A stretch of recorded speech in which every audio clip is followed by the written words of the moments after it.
Good day, students. In this video lecture, I will discuss to you the content of Module 3, Part 1, uh, content entitled Accessibility and Inclusiveness. Alright, so when we talk about accessibility, it refers to the extent on which an interactive product is accessible by as many people as possible. Okay, so this is the level no of which unsa ang product na unsa ka accessible sa product no, and companies like Google and Apple provide tools for their developers to promote this. So naa sila yung mga uh, tools and so that their developers uh, could promote this type of product, and the focus is on people, of course, with disabilities, no. For instance, uh, for the Android OS, no, they provide a range of tools for those with disabilities, no, such as hearing aid compatibility to a built-in screen reader, no, and also for the OS, no, or the Apple OS, or what we call as the Apple VoiceOver. Okay, so uh, it lets the user know what's happening on its device, so they can easily navigate and even know who is in selfie just taken by listening to the phone. So again, this product is for those with disabilities like hearing. Okay, so and also with disabilities like sensory, like loss of vision, dili kita. So they provide this tool, like for this one, where the user could easily navigate and know kinsay kauban niya sa selfie just by listening to the phone. No? Alright, so we also have what we call as inclusiveness. No, again, ang accessibility, this is the range or the extent na accessible ang isa ka product by as many people as possible. So, accessible siya by this range of users or by this group of people only ba, or this category of people only, and so on. While inclusiveness means being fair, open, and equal to everyone. And making their products also, no, making their products and services accommodate the widest possible number of people. So mas inclusive siya when the product could accommodate the widest possible number of people. So ang target niya is katong dinaghan jud, no. For example, in smartphones, they have uh, this product, no, like kani mga gigamit nato nga kuan. I'm sure most of us are using smartphones, no, although lahi-lahi na siya og OS, but smartphones, like mobile phones, are designed for all and made available to everyone, no, regardless sa disability, regardless sa education, sa edad, or even sa income. So daghan kay siya gi-cater nga kuan nga group of people.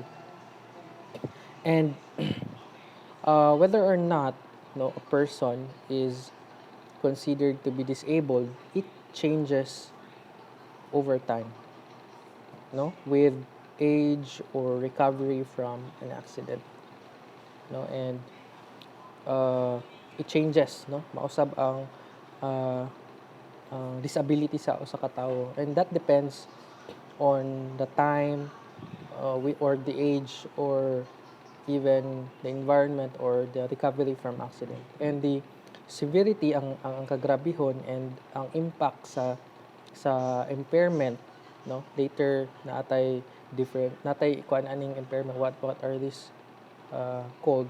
It can vary, no, over the course of a day or in a different environmental condition. So maglahi-lahi na siya paglabay sa pila ka adlaw, no, ang impairment, or it could vary on different environmental condition. Pwede po magdepende kung asa siya, no, or yeah, it depends on the environment where the impaired person is surrounded with. And while the disabilities, this can result because technologies are often designed in such a way as to necessitate a certain type of interaction that is impossible for someone with an impairment. So sometimes matawag lang siya disabilities when a person with an impairment or matawag lang siya disabilities when the technologies or a certain design could not able to cater that certain abilities. Like for example, nakay problema sa mata and you couldn't able to see, or yeah, dili ka kita. You have blindness. And so if you're going to use a smartphone that doesn't have a design built for blind people, so that will be the time na mahimo silang disabled because they are not able to interact with the with the technology. Okay, so matawag siya disability. And disability in this context is viewed as the result of poor interaction design between user and the technology. No, not the impairment alone. Okay, kung impairment lang, pwede man na siya mahimo ang design. But with the poor interaction design, no? Kung poor ang interaction design sa isa ka developer, uh, mulid na siya into disability of a certain person with impairment. And si accessibility, on the other hand, opens up experience as they are accessible to all, no? It opens up an experiences that is available kay accessible man siya. And technologies that are now mainstream once started out as solutions to accessibility challenges. No, for example, sa kanang SMS, no, nga naanda na to nga text lang, that was actually designed for hearing impaired people before it became a mainstream technology, di ba? So kay text naman, so katong mga dili kadungog, of course they can actually use SMS to communicate. So and also accessibility can be achieved, no, pwede na siya ma-achieve in two ways.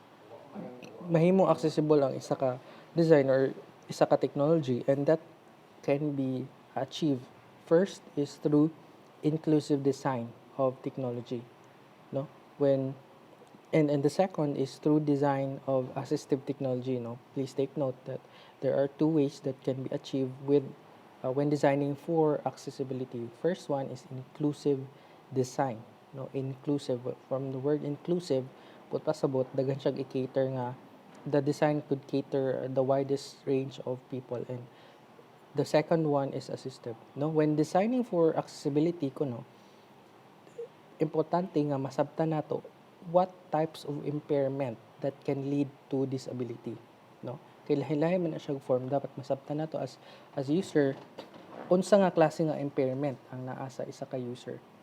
So because they would come in many forms, okay, and they are often classified by the type of impairment. So we have the first one is the sensory impairment, such as loss of vision or hearing. So sensory lang, like dili kita or dili kadungog.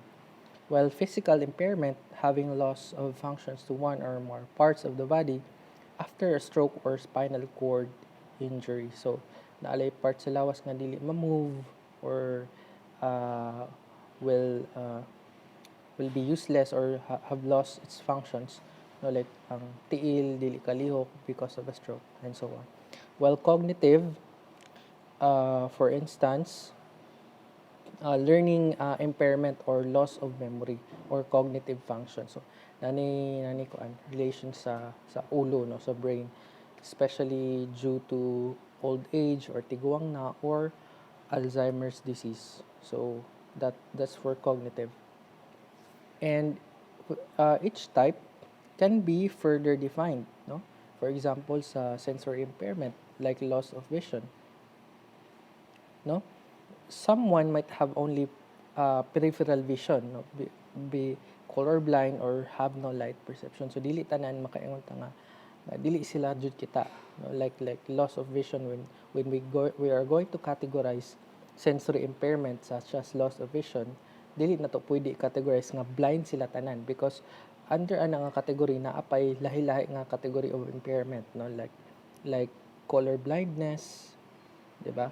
Like only peripheral vision or have no light perception, or they can be registered as blind but in different category. And all forms of visual impairment and all require different design approach. Okay, so lahi-lahi na siya og pag-address or lahi-lahi na siya og design para ma-address ang klase nga impairment. For example, sa color blindness, it can be overcome by an inclusive design approach. 'Di ba? Kay makakita man siya, but then naalang ta i-tweak sa design so that the user with the color blindness can see, no, can use the technology or can be assisted by the technology or by the design, so that the user can see clearly. So designers can choose, ang buhaton sa designer, the designer can choose what will appear, no, as separate colors to everyone. Kay lahi man gud ang color nga makita ma-identify sa color blind, no, na ay times nga duha ra ka color, and using the technology, no, mausab ang color, no, mahimong normal ang iyang palantaw. So however, ang peripheral vision or complete blindness kanang dili jud kita will often need an assistive technology to be designed. Okay, di man sila kita, so they need a technology that could assist them what happened in their surrounding, no. And also, impairment can be categorized as follows. We have permanent, for instance, like long-term wheelchair user, kanang dili na maulian, no, kanang wala na siya chance nga mahimong normal, so that is called permanent. Temporary, such as after an accident or illness, kanang pwede ra siya maayo, pwede ra siya makarecover, or pwede ra ma-heal. So ingon ana, so it would just take time before siya ma-totally heal, and that's temporary. Also, we have situational. For example, a noisy environment means that person cannot hear. So magdepende sa environment, no, na ay uban nga tungod sa kasaba dili siya ka tarong og paminaw. So situational. Okay, so the number of people, no, living with permanent disability, it actually increases with age. No, magkataas na siya when magkaedad ka, and fewer, mas gamay lang sa 20% nga tawo nga nagianak nga walay disability or with disability rather, no? 20% below lang ang tawo nga gipanganak nga naay disability, whereas 80%, 80% ang tawo will have, no, magkaroon ng disability once they reach 85. Basta moabot sila ning 85 nga age, no, 80% sa tao magkaroon sila ng disability. So magmatter ang age, and as people age kuno, their functional abilities diminish, no. But pasabot ani, for example, kung mataas ang edad sa tao, people older than 50 bakaha, they often find it difficult to have or to hear conversation in rooms, no, with hard surfaces and lots of background noises. So dili na lang matingala, magsigid lang sila ha ha ha kay di sila kadungog, dili kayo. So you need to shout, no, or you need to louder your voice so that you can hear. It's because normal na siya when magkataas ang edad, and this is a disability that will come to most of us at some point.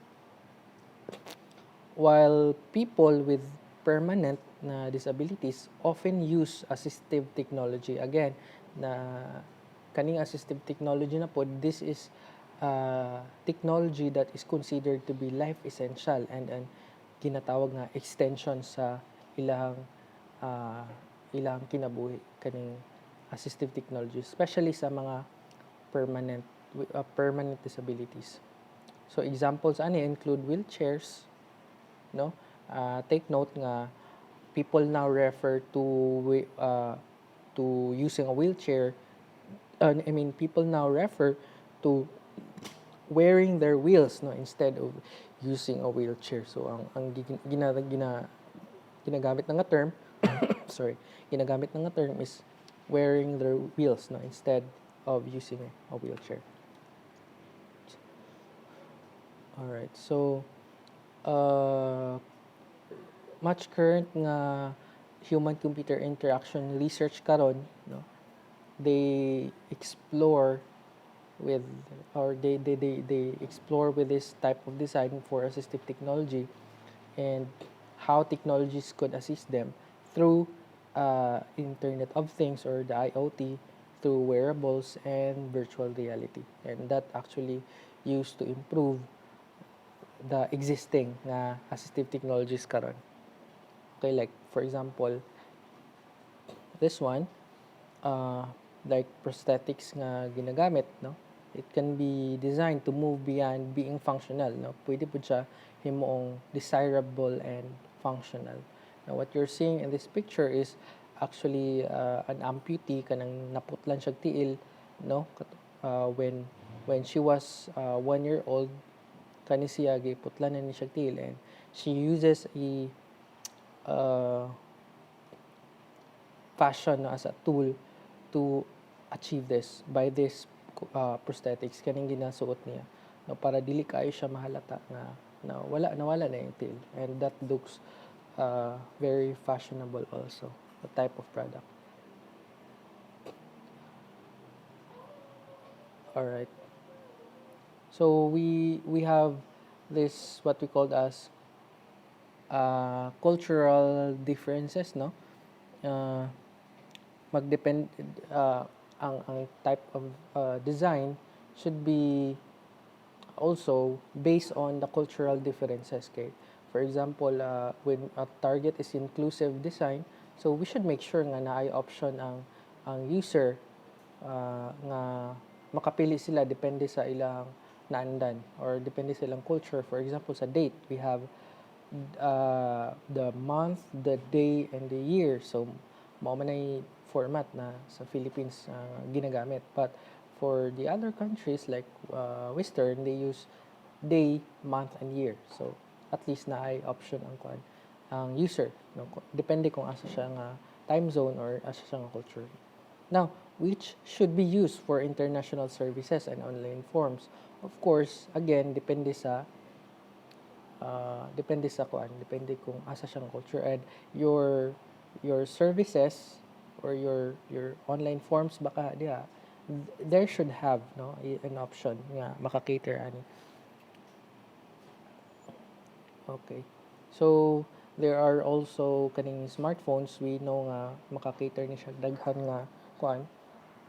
nga user, but some other parts of the world or some other culture, they react to a certain website or they react to a website differently, no, na atay mga website nga ginagamit, but for some other countries, for some other cultures, they react differently to that website because lahi-lahi og culture, lahi-lahi og norms, lahi-lahi og taste, lahi-lahi og lifestyle ang tao. Alright, so I think that's it, no? Because the next slide, which what we call as the usability goals, will be discussed in the next video tutorial that I'll be posting soon. Okay.